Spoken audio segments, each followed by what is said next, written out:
ulama itu ya tidak semuanya baik.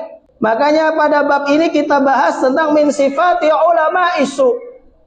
Ya, tentang karakteristik atau sifat-sifat daripada ulama su.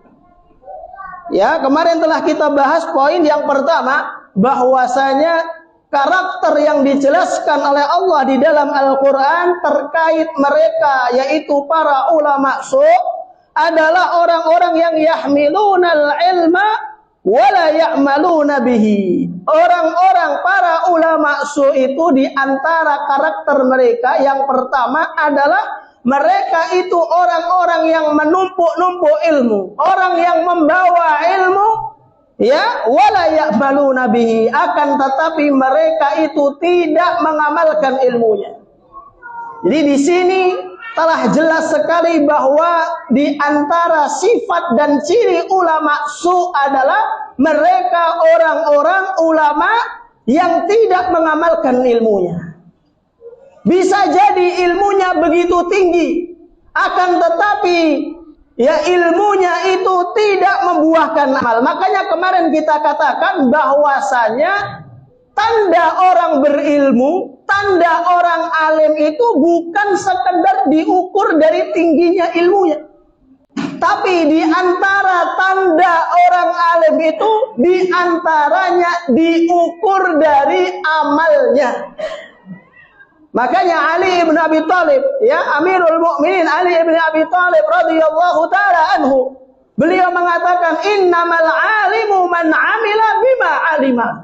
Hanyalah orang yang berilmu itu, orang yang alim itu adalah orang yang amila bima alima.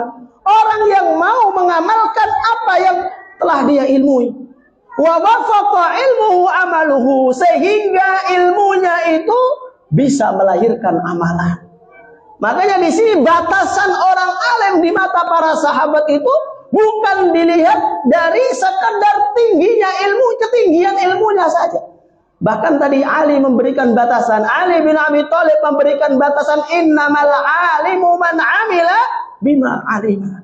Dikatakan orang alim, dikatakan ulama itu apabila ilmunya itu disertai dengan amal. Makanya orang yang punya ilmu yang tinggi, ya, itu belum cukup menjadikan orang tersebut dikatakan alim.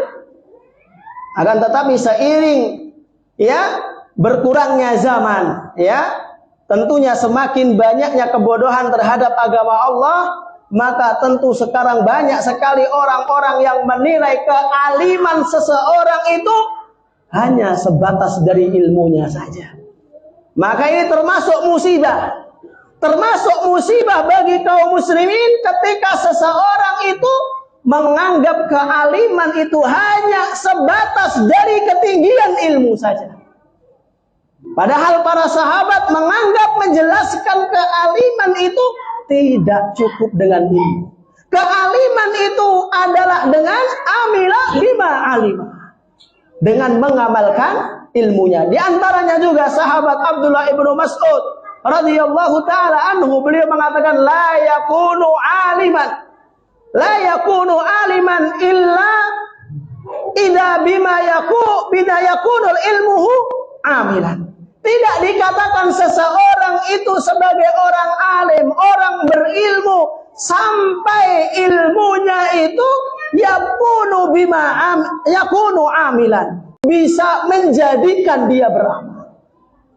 Maka sekali lagi ikhwafillah, di sini sahabat yang mengatakan. Ini sangat jelas sekali bahwa sahabat itu barometer kealiman seseorang di mata sahabat itu tidak sekedar dari ilmunya saja, tapi sahabat itu menilai kealiman seseorang itu adalah disertai dengan amal. Makanya orang yang tinggi ilmunya tapi amalnya lemah, amalnya rendah, bukan orang alim. Bukan orang alim. Makanya hari ini musibah kan? Musibah. Makanya kenapa banyak ulama su di akhir zaman ini kemudian diagung-agungkan, karena banyak orang yang salah mendefinisikan alim. Ya, mendefinisikan alim hanya dari ketinggian ilmunya saja atau ketinggian gelar ya akademik atau ilmiahnya saja. Makanya sehingga di sini banyak kaum muslimin tersesatkan karena dia mendefinisikan orang alim saja sudah salah. Dia anggap orang alim itu hanya dari ilmunya yang tinggi, gelarnya yang tinggi saja. Makanya dibentuk kesesatan. Ya, berbeda dengan sahabat terdahulu. Nah, makanya orang kalau sudah menganggap definisi alim saja sudah salah, ya nantinya pasti akan salah milih ulama. Ya, orang kalau sudah menganggap ya orang berilmu itu hanya sebatas dari ilmunya saja di akhir zaman ini, sebagaimana yang dikatakan oleh Nabi Shallallahu Alaihi Wasallam, akan bermunculan mereka para alim. Para alim yang munafik yujadiluna bil kitab. Mereka saking alimnya, mereka mendebat manusia dengan Alkitab, dengan Al-Quran.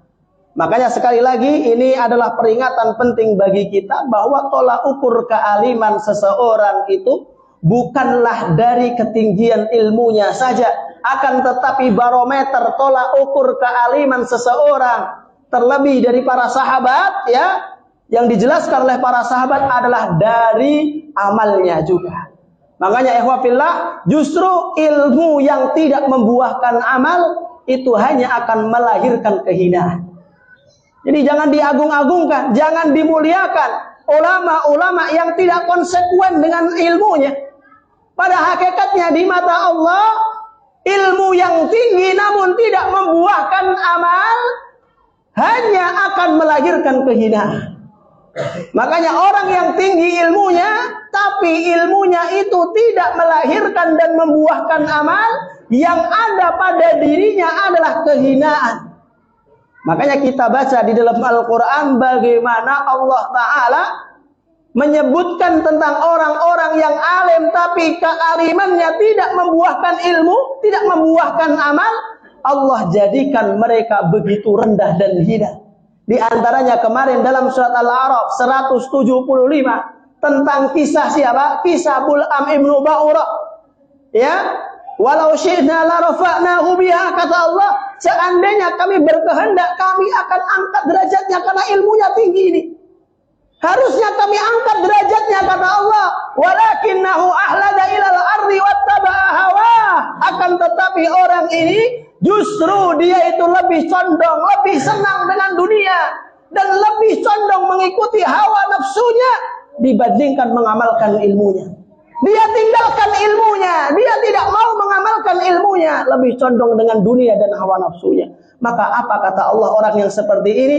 Famathaluhu kamathalil kalbi. Orang yang punya ilmu tapi dia lebih senang mengikuti hawa nafsunya dibandingkan mengikuti dan mengamalkan ilmunya, kata Allah, permisalan orang yang seperti itu adalah seperti kalbi, seperti anjing.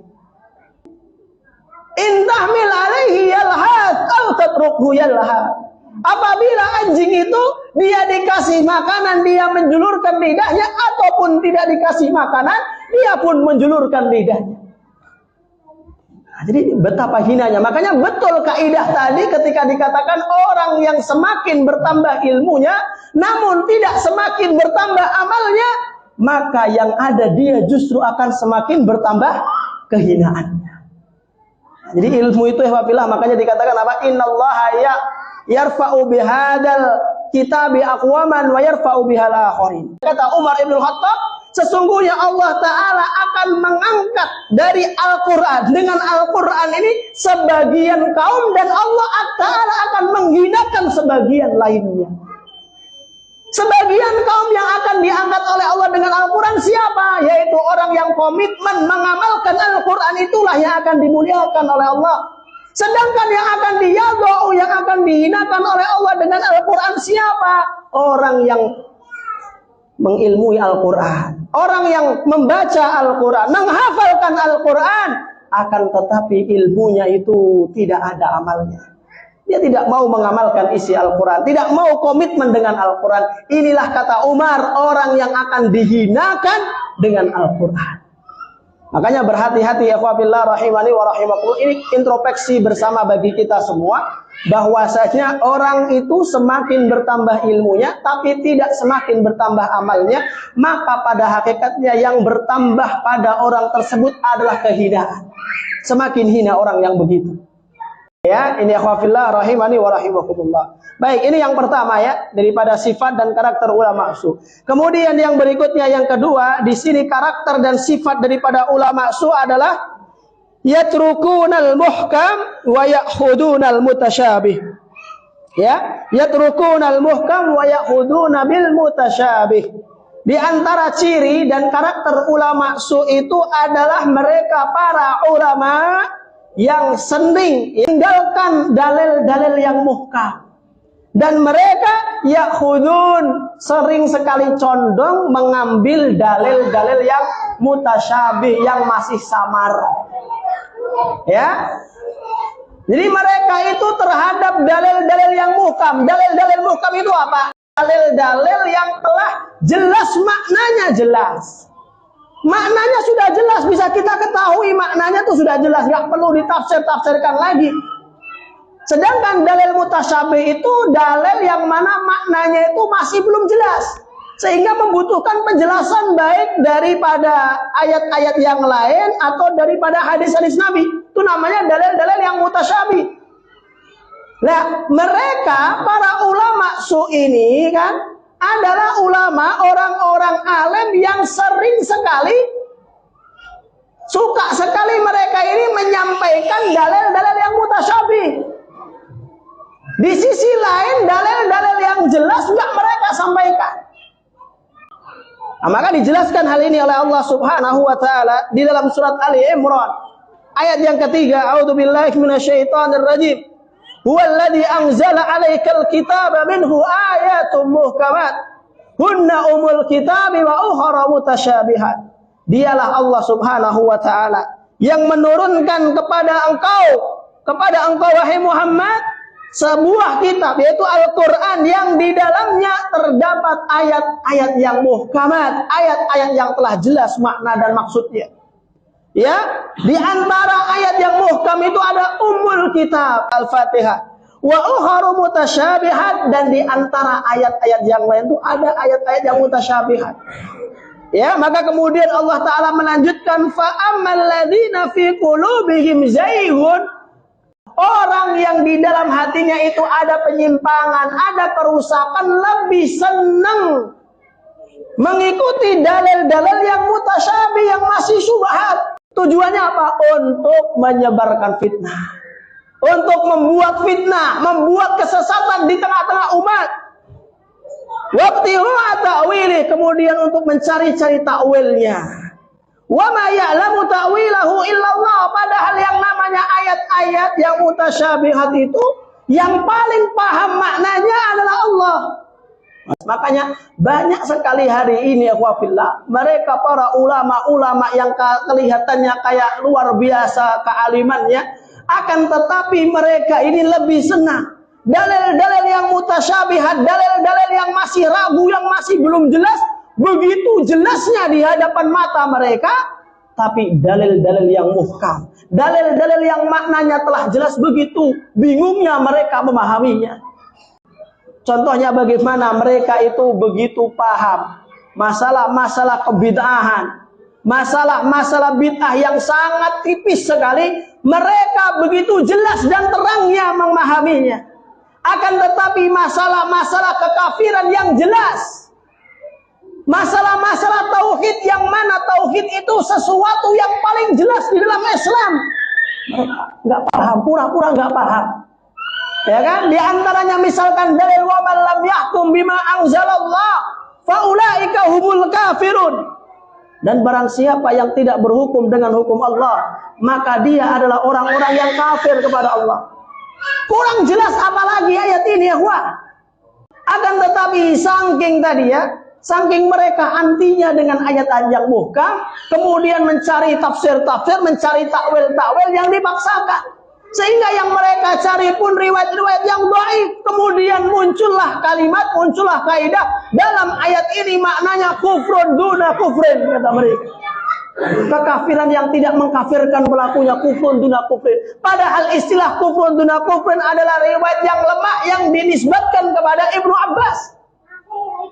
Ya, dinilai dhaif oleh para ulama hadis. Ya, padahal lafadznya sudah jelas. Bukankah dalam kaidah mufassirin itu adalah apa? Suatu kalimat kufur yang mana didahului dengan alif lam, maka makna kufur itu kufur akbar. Jadi kalau di dalam Al-Quran kita katakan, kita dapati sebuah kalimat kafir, kufur, yang mana sebelum kata kufur itu didahului dengan alif lam, maka makna kufur di dalam ayat itu, di dalam kalimat itu adalah kufrun akbar. Lalu bagaimana tiba-tiba kaidah ini dilanggar, dipaksakan, nyari-nyari pembenaran, seakan-akan berhukum dengan hukum Allah itu adalah kufrun duna kufri, kekafiran yang tidak mengkafirkan pelakunya. Nah, maka ini salah satu contoh saja. Perlu kita ketahui bahwa itulah di antara ciri, salah satu contoh orang-orang yang gemar sekali mengikuti dalil-dalil yang mutasyabihat, tapi dalil-dalil yang muhkam lagi jelas mereka tinggalkan. Karena dalil-dalil yang jelas itu akan menohok mereka. Nah, ini salah satu ciri dan tanda ulama ulama yang buruk, ulama yang jahat. Bagaimana ikhwafillah, para pelaku kebid'ahan, para pelaku kebid'ahan begitu jelas di hadapan mereka. Akan tetapi para pelaku kesyirikan dengan enjoynya diudzur. Ya kan? Bagaimana mereka itu sangat keras kepada ahlul bid'ah, tapi begitu lembut terhadap kaum kufar. Ya kan? Makanya sangat kebalik sekali ini, fenomena ini. Terhadap ahlul bid'ah begitu kerasnya, tahdzirnya, baroahnya, begitu luar biasa. Sekalipun hal ini kita katakan benar. Tapi ikhwafillah, jangan sampai perkara yang seperti itu saja tahu, tapi perkara yang lebih jelas, baroah terhadap kaum kufar, al-wala wal bara, yang mana itu merupakan fondasi di dalam akidah, pura-pura tidak tahu, tidak pernah dibahas. Maka berhati-hati dengan ulama-ulama yang gemar sekali memahamkan kepada manusia tentang perkara-perkara yang mutasyabih, akan tetapi dalam perkara-perkara yang muhkam tidak mau mereka sampaikan. Ya, maka ini wabillah adalah ciri yang kedua. Ya. Kemudian yang ketiga, ini mungkin yang terakhir, adalah ciri dan karakter seorang ulama yang jahat adalah yaktumuna ma anzalallah. Mereka ulama yang jahat, ulama itu karakter mereka adalah gemar menyembunyikan kitman, menyembunyikan apa-apa yang diturunkan oleh Allah. Disampaikan sebagian, disembunyikan sebagian. Dan ini telah dijelaskan oleh Allah Subhanahu wa taala di dalam Al-Qur'an. Ya, dalam surat Al-Baqarah ayat 159 Allah Subhanahu wa taala berfirman, A'udzu billahi minasyaitonir rajim. Innal ladzina yaktumuna ma anzalna minal bayyinati wal huda min ba'di ma bayyanahu lin-nasi fil kitab. Kata Allah, sesungguhnya orang-orang yang gemar menyembunyikan apa-apa yang diturunkan oleh Allah berupa petunjuk, berupa hidayah, berupa ilmu, min ba'di ma bayyanahu lin-nasi fil kitab, padahal sebelumnya penjelasannya telah jelas di dalam Al-Qur'an, di dalam kitab. Ulaika yal'anuhumullah, mereka itu justru malah menyembunyikannya, enggak mereka sampaikan. Maka resikonya, konsekuensi yang ditanggung para ulama yang model seperti ini, kata Allah, ulaika yal'anuhumullah wa yal'anuhumul la'inun. Para ulama yang seperti itu, mereka adalah ulama-ulama yang dilaknat oleh Allah dan dilaknat oleh setiap makhluk yang bisa melaknat. Nah, ini akhwafillah karakter yang ketiga mungkin yang kita cukupkan pembahasannya pada kesempatan kali ini. Jadi insyaallah kita akan masuk pada karakter dan sifat yang keempat. Kita lanjutkan pada kesempatan yang akan datang. Bi'idznillah ta'ala. Yang benar semata-mata hanyalah datang dari Allah dan Rasulnya. Yang banyak kekurangan dan khilaf adalah dari diri kami pribadi dan dari syaitan yang terkutuk. Wallahu wa rasulahu minhu marid. Aqulu qali hadza wa astaghfiruhu li wa lakum. Subhanakallahumma bihamdika asyhadu an la ilaha illa anta nastaghfiruka wa natubu ilaih. Assalamualaikum warahmatullahi wabarakatuh.